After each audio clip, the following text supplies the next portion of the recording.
Les textes liturgiques du samedi 3 septembre 2022. Première lecture.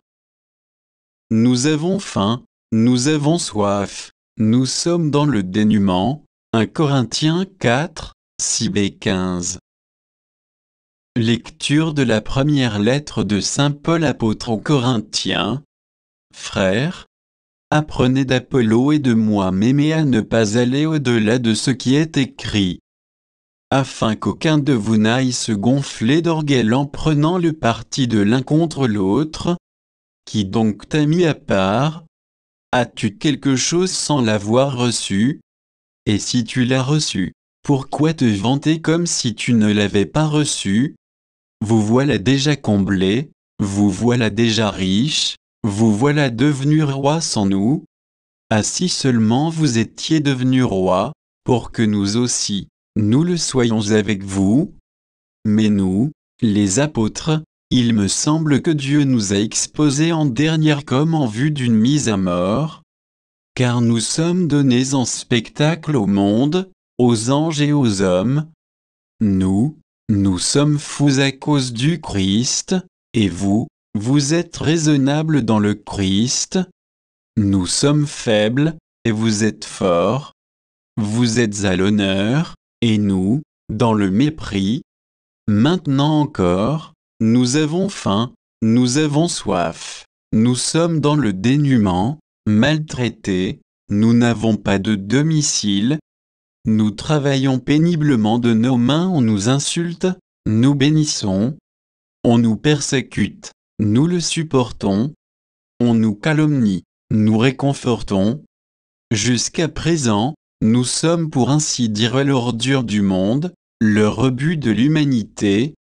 Je ne vous écris pas cela pour vous faire honte, mais pour vous reprendre comme mes enfants bien-aimés. Car, dans le Christ, vous pourriez avoir 10 000 guides, vous n'avez pas plusieurs pères. Par l'annonce de l'Évangile, c'est moi qui vous ai donné la vie dans le Christ Jésus. Parole du Seigneur. Psaume 144, 145, 17 à 18, 19 à 20, 21.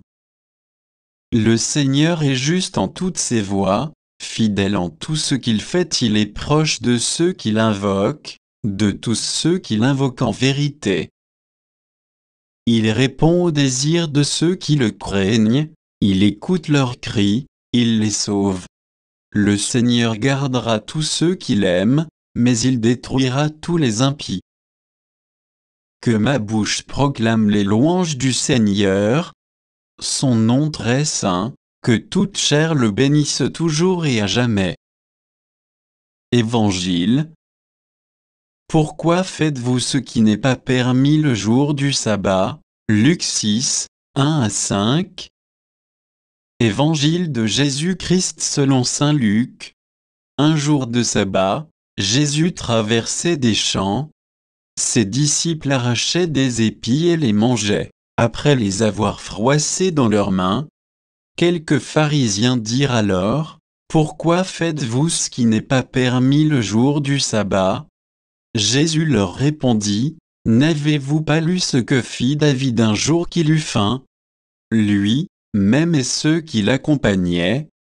Il entra dans la maison de Dieu, prit les pains de l'offrande, en mangea, et en donna à ceux qui l'accompagnaient. Alors que les prêtres seulement ont le droit d'en manger. Il leur disait encore, le Fils de l'homme est maître du sabbat. Acclamons la parole de Dieu.